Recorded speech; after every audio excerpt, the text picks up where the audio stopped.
आर्थिक अपराध इकाई की तरफ से आज आपसे हम लोग जो मादक पदार्थों की समस्या है उस पर बात करेंगे और उसमें पुलिस मुख्यालय के द्वारा आर्थिक अपराध इकाई जो नोडल एजेंसी है नारकोटिक्स के संबंध में क्या कार्रवाइयां हम लोग कर रहे हैं, क्या चुनौती है, वो सारी चीजें आपके साथ हम लोग संक्षेप में डिस्कस करेंगे। आप जैसा जानते हैं कि नारकोटिक्स एक बहुत बड़ा एक समस्या है पूरे देश में और खासतौर से हमारे प्रदेश में। बिहार क्योंकि सीमावर्ती राज्य है, नेपाल का बॉर्डर है और भी नॉर्थ ईस्ट से हमारा बॉर्डर लगते हैं,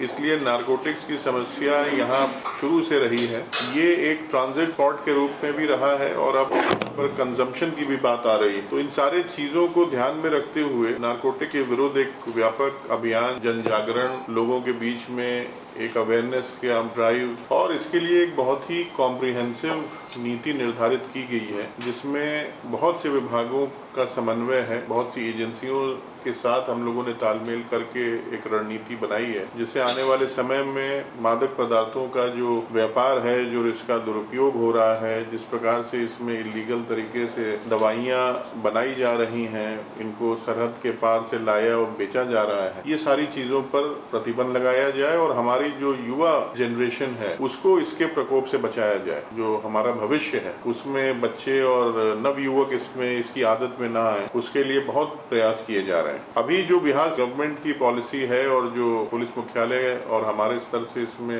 कार्रवाई की जा रही है वो मुख्यतः 3 महत्वपूर्ण बिंदुओं पर वो आधारित है। सबसे पहला हमारा जो इलाका गया जिले का है उसमें पॉपी कल्टीवेशन इलीगल लगाई जाती है, पहले से हो रही है और ये मुख्यतः वहाँ पर 2 इलाकों में हो रही है, बाराचट्टी और धनगई। ये 2 थाना क्षेत्र हैं जो झारखंड की सीमा भी है और वहाँ पर वो इलाके बहुत सुदूर इलाके हैं। उसमें अक्सर ऐसा भी देखा गया था कि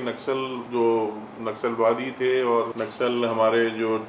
उस तरह के नक्सलाइट्स आर्म्ड ग्रुप से उनका प्रभाव उस इलाके में था। तो इस कारण से भी पहले यहाँ पर प्रशासन की, सिक्योरिटी फोर्सेस की, गवर्नमेंट की रीच कम थी, मगर इधर कुछ सालों में जिस प्रकार की कार्रवाई बिहार पुलिस के द्वारा की गई है तो इन सब इलाकों से मुख्यतः अब नक्सली प्रभाव बिल्कुल समाप्ति पर है। यदा कदा कहीं कोई बात आती है मगर फिर भी इनका प्रभाव आम दस्ते यहाँ नजर नहीं आते हैं। तो इस साल हम लोगों ने इसमें व्यापक इन्फोर्समेंट ड्राइव शुरू किया है और वर्ष 2022 से 23 के बीच में लगभग 1290 एकड़ जमीन जहाँ पर इसकी पैदावार अवैध हो रही थी उसको डिस्ट्रॉय किया गया है। इसमें एनसीबी का सहयोग रहा है, सिक्योरिटी फोर्सेस का रहा है, पैरामिलिट्री की जो हमारी सीआरपीएफ और एसएसबी है, इसके अलावा गया पुलिस, बिहार पुलिस, और इसमें हम लोगों ने साइंटिफिक चीजों का भी इस्तेमाल किया है। जैसे हम लोगों ने ड्रोन्स का इस्तेमाल करके उसके ऊपर से सर्वेलांस करके एरिया को चिन्हित किया। उसके बाद हम लोगों को सैटेलाइट इमेजरी भी प्रोवाइड की गई एड्रीन की तरफ से। उसके आधार पर भी लगभग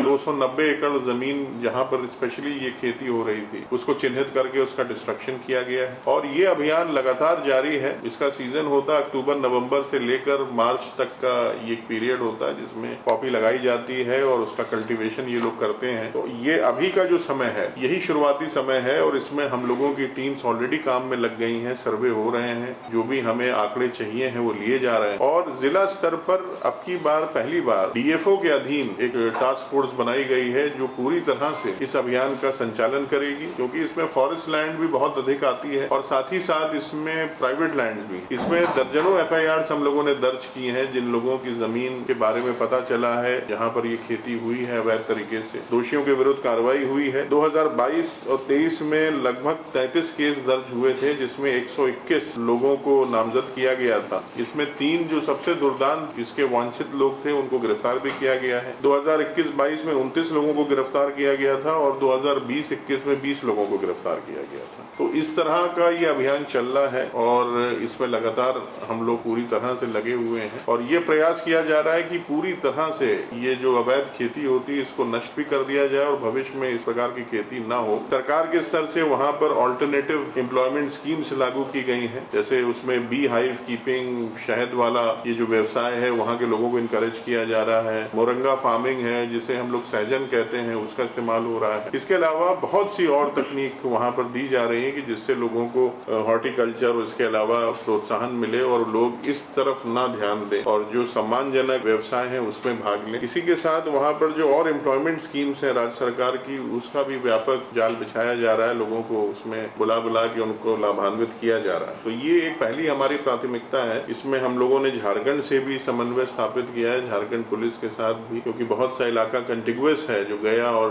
पलामू और चतरा के इलाकों से होता हुआ जाता है, गढ़वा का। तो ये कोऑर्डिनेशन की एक अच्छी शुरुआत है और हमें उम्मीद है कि आने वाले समय में ये पूरी तरह से अवैध जो खेती हो रही है ये समाप्त हो जाएगी इस इलाके से, और इसमें कहीं कहीं जो नक्सलियों की भी भूमिका आती है वो भी स्वतः समाप्त हो जाएगी। इसके अलावा दूसरा जो हमारा टारगेट है वो है कांडों का अनुसंधान, यानी जो ऑर्गेनाइज्ड क्रिमिनल्स हैं जो ड्रग्स में, गांजा में, कैनबिस में इसमें लगे हुए हैं, उनके विरुद्ध अभियान चलाया जाए, उनके विरुद्ध इंटेलिजेंस जनरेट करके व्यापक इन्वेस्टिगेशन हो, उनको सजा दिलाई जाए। इसमें जो सप्लाई लाइन है, यानी जो हमारे यहाँ मान लीजिए खपत हो रही है, डिमांड है, वो सप्लाई लाइन को ही चोक कर दिया जाए। उसमें सप्लाई लाइन में जो लोग इन्वॉल्व हैं, जो माफिया इन्वॉल्व हैं, उनको इसमें पूरी तरह से बाहर कर दिया जाए, उनके विरुद्ध कानून सम्मत कार्रवाई हो और उनके विरुद्ध कठोरतम कार्रवाई जो एनडीपीएस एक्ट के तहत हम लोग कार्रवाई करते हैं वो सारी कार्रवाइयां उनके अगेंस्ट की जाए। इसमें वित्तीय अनुसंधान पर भी हम लोगों ने बहुत व्यापक जोर दिया है और खास तौर से जहां पर ज्यादा अधिक मात्रा में सीजर्स हो रहे हैं या बड़े बड़े केसेस हो रहे हैं, वहां फाइनेंशियल इन्वेस्टिगेशन तो बिल्कुल कंपलसरी है, वो होगा ही होगा और उसकी दिशा में कार्रवाइयां भी चल रही हैं। इसमें मैं आप लोगों को बताना चाहूंगा कि हम लोगों ने पीएमएलए के तहत काफी प्रस्ताव इसमें भेजे हैं और हमारे पास 10 केसेस पीएमएलए के प्रस्ताव हमने भेज रखे हैं जो ईडी के पास हैं। उसमें 21.19 करोड़ के ये वैल्यू है ये सारे प्रस्ताव की, जिसमें 10.5 करोड़ वैल्यू की संपत्ति ऑलरेडी फॉरफिट कर चुके हैं, कन्फिस्केट हो चुकी है, बाकी पे प्रक्रिया चल रही है।